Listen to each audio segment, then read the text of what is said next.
Le mardi, je lui disais des choses. Je lui dis, si les gens ne prospèrent pas dans tes prédications là, donc il y a un problème avec de telles personnes. Je lui ai dit que tes prédications font mal. Si tu n'as pas un estomac dur pour écouter, supporter ça, je vous dis la vérité, il s'est mis à rire. C'est de telles personnes que nous avons besoin. J'ai connu le pasteur Donald depuis longtemps. Il a été parmi les gens qui m'ont emmené à Christ. Il était de beaucoup pour moi. De beaucoup. Il m'a changé la Bible que j'avais à l'époque. Il m'a enlevé la vision d'avoir des petites citations. Voir des brochures, il faut lire les brochures. Parce que moi j'ai écrit le message avant d'être dans une église de message, je peux dire ça. C'est lui qui m'a dit cherche une église. Avec ce qu'il m'inculquait, me forçait, me donnait. Et aujourd'hui il est très heureux de voir que je suis un serviteur de Dieu. Alors je suis très reconnaissant envers lui. Il n'a pas hésité. Il a bien cédé sa femme pour que je parle à sa femme. Je suis très reconnaissant pour cela. Que Dieu le bénisse beaucoup. Je vous avais dit que pour moi c'est un père. Et j'aime sa vision. Je l'apprécie comme ça. Frère Branham me dit, c'est mieux d'avoir une mauvaise doctrine, mais avoir un bon esprit. Il a un bon esprit. Frère, je peux me mettre là avant de lire la parole. On peut passer 30 minutes. Je peux vous faire l'historique de cette église. Cette maman va dire Amen. Donc si le pasteur Donald prospère si facilement, il a planté dans sa souffrance, dans ses débuts, des choses grandes. Il a soutenu les gens dans ses débuts ici qui ne sont même plus là. Dans la vision, et je dois faire quelque chose pour eux, pour qu'ils puissent devenir des personnes plus tard. Ils ne sont plus là. Donc quand quelqu'un est en train de récolter, il faut d'abord regarder là où il avait semé. Il a tellement semé.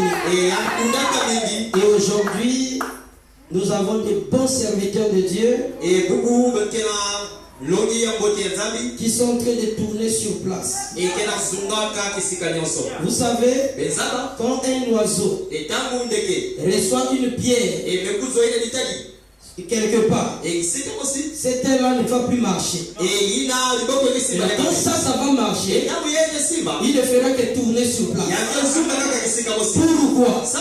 Parce que ces deux ailes ne marchaient pas bien. Et les pasteurs qui ont enseigné les gens dans la spiritualité seulement, aujourd'hui sont coincés quelque part. Ils ont condamné l'argent, la prospérité. Aujourd'hui, ils ont maintenant besoin de ça. Ils sont coincés. Si vous avez la vision là, depuis le début de regarder loin, vous allez recevoir les insultes, les moqueries et tout, parce que vous avez votre vision. Chapeau pour les pasteurs. Alors ce matin, je crois que vous ne serez pas déçus. Et supportez-moi parce que je vais dire frère Branham.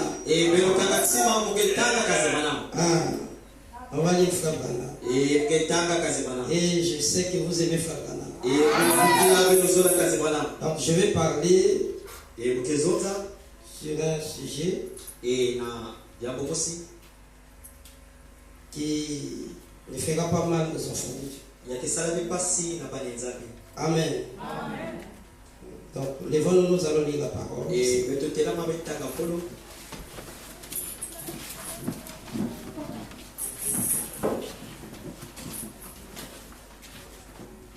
Le Messie est le roi de rois. Il est le Seigneur de seigneurs. Oh, le Messie.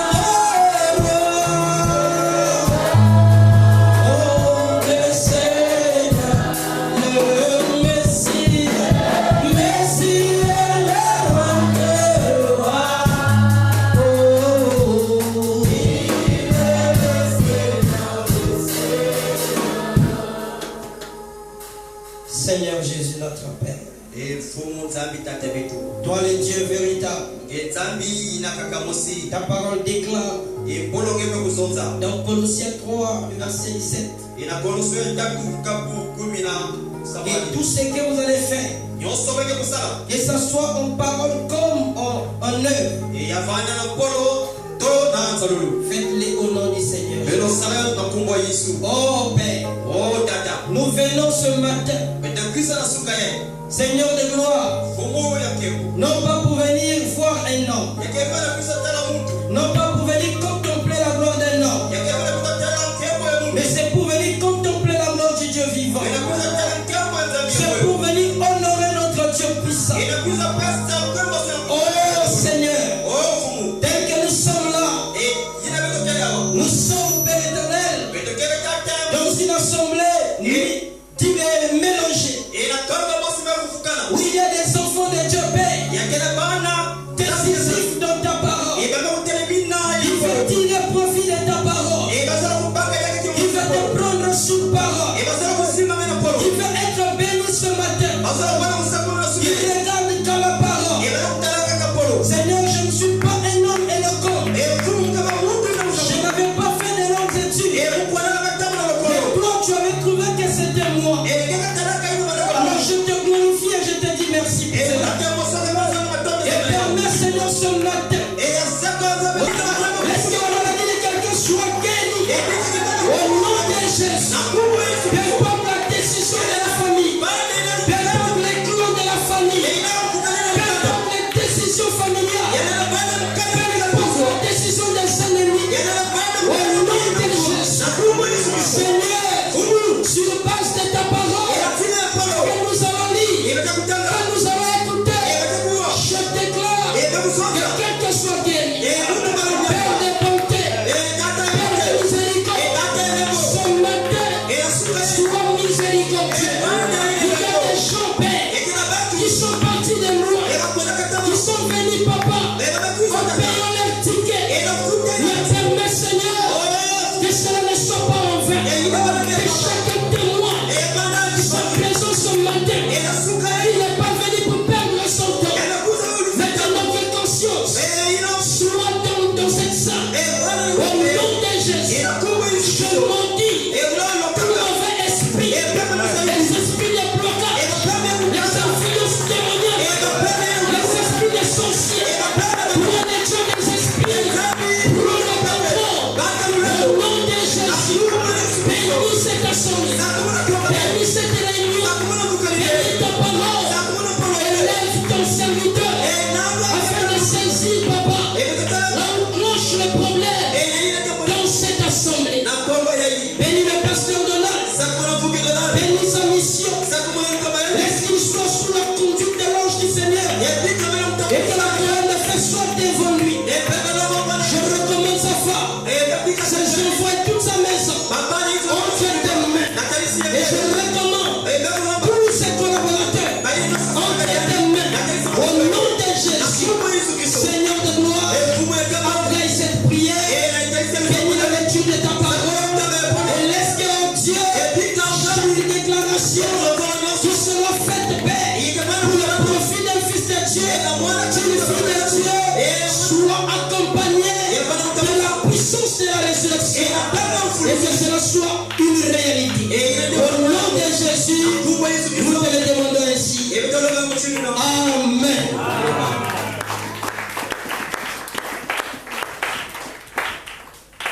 Alors nous allons lire la parole du Seigneur. Dans le livre de Jean chapitre 3.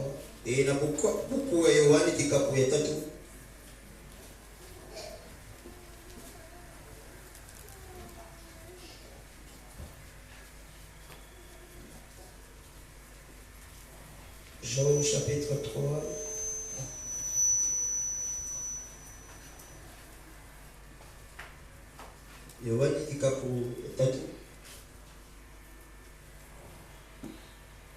À partir du verset 1er.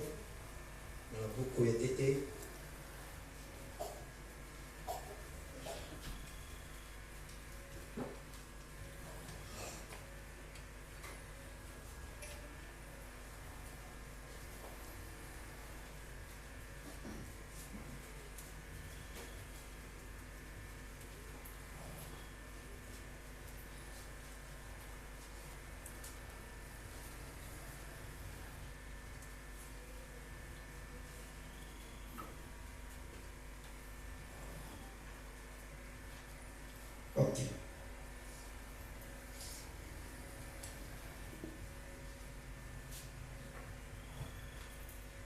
Mais il y eut un homme d'entre les pharisiens nommé Nicodème. Nicodème, un chef des Juifs, qui vint lui auprès de Jésus de nuit, n'habille pas, et lui dit: Rabbi, nous savons que tu es un docteur venant de Dieu. Un docteur venu de Dieu. Car personne ne peut faire ces miracles que tu fais si Dieu n'est avec lui. Jésus lui répondit: en vérité, je te le dis, si un homme est né de nouveau, il ne peut voir le royaume de Dieu. Nicodème lui dit: comment un homme peut-il naître quand il est vieux? Peut-il rentrer dans le sein de sa mère et naître? Jésus répondit: en vérité, je te le dis, si un homme est né d'eau et d'esprit, il ne peut entrer dans le royaume de Dieu. Ce qui est né de la chair est chair. Ce qui est né de l'esprit est esprit. Ne t'étonne pas que je t'ai dit: il faut que vous naissiez de nouveau. Le vent souffle où il veut et tu entends le bruit, mais tu ne sais d'où il vient ni où il va. Il en est ainsi de tout homme qui est né de l'esprit. Nicodème lui dit: comment cela peut-il se faire? Jésus lui répondit: tu es le docteur d'Israël et tu ne sais pas ces choses? En vérité, je te le dis, nous disons ce que nous savons et nous rendons témoignage de ce que nous avons vu, et vous ne recevez pas notre témoignage. Si vous ne croyez pas quand je vous ai parlé des choses terrestres, comment croirez-vous quand je vous parlerai des choses célestes? Personne n'est monté au ciel si ce n'est celui qui est descendu du ciel, le Fils de l'homme qui est dans le ciel. Amen, amen. Alors nous allons prendre une écriture là.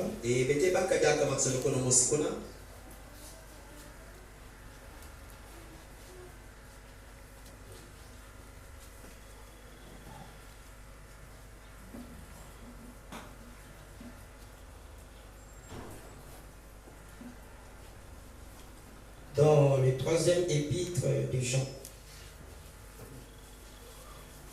3 Jean. C'est avant le livre d'Égypte. Et là, il n'y a qu'un seul chapitre. Donc nous allons prendre le premier verset jusqu'au verset 2.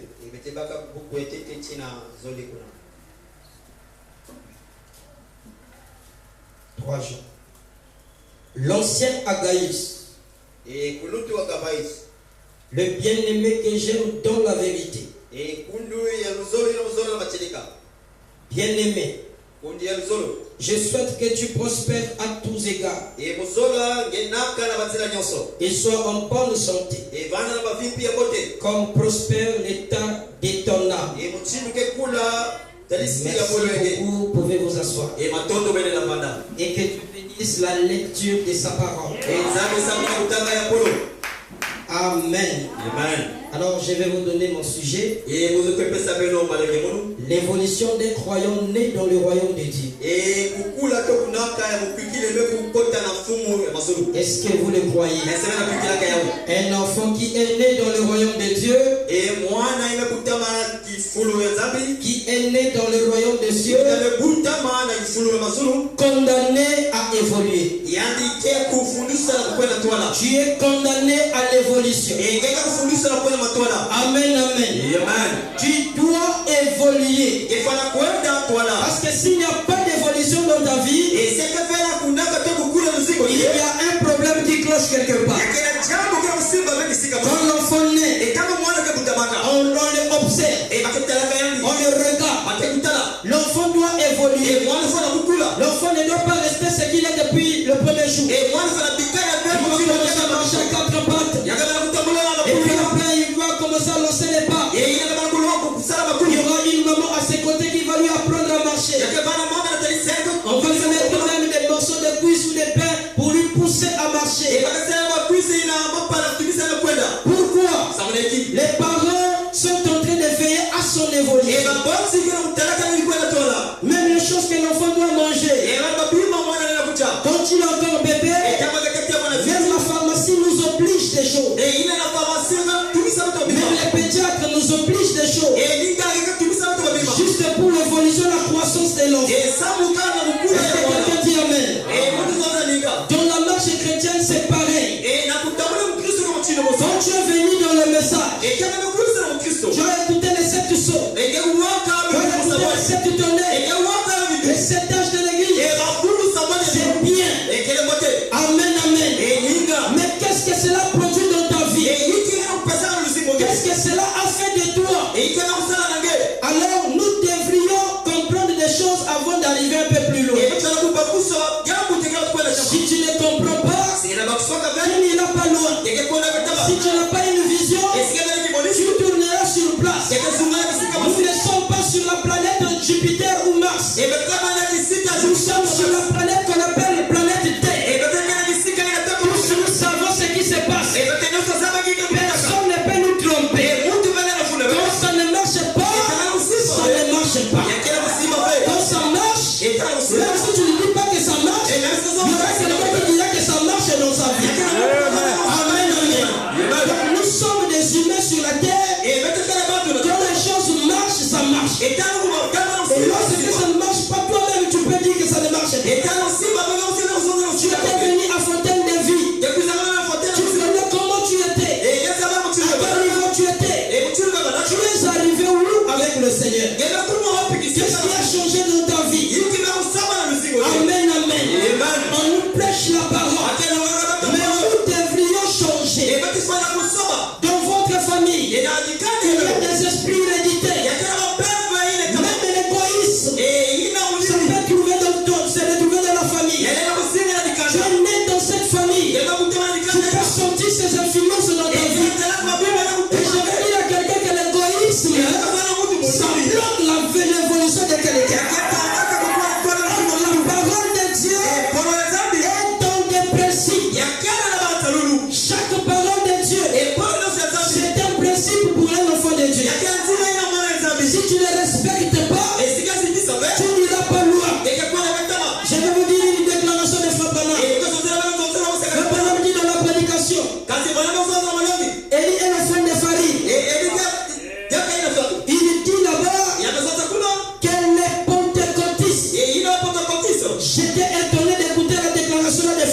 financiers. Donc ces hommes-là, c'est parce qu'ils savent donner. Quand tu viens là-bas, même si tu étais égoïste, mais au milieu de certaines personnes, ta vision va changer. Leur influence va changer ta vision. Oh, j'aime le pasteur Donald. Quand tu viens ici, même ta façon de s'habiller, ça doit changer. Toutes les choses doivent changer. Parce que celui qui est devant vous, il ne fait pas de blabla. Oui, il prêche ce qu'il vit. Quand tu vas parler, toi qui es venu pour la première fois, tu vas dire le pasteur là est orgueilleux. Il n'est pas orgueilleux. Il a déjà dépassé cette dimension-là. Cette dimension-là avait dépassé. Tous les gens ont traité d'orgueilleux. Tous les gens l'ont insulté. Tous les gens ont dit qu'il travaille pour l'argent. Il a dépassé cette dimension. Et quand tu parles là, ça ne lui fera pas mal. Il y a déjà des gens qui l'ont compris. Que le message a un changement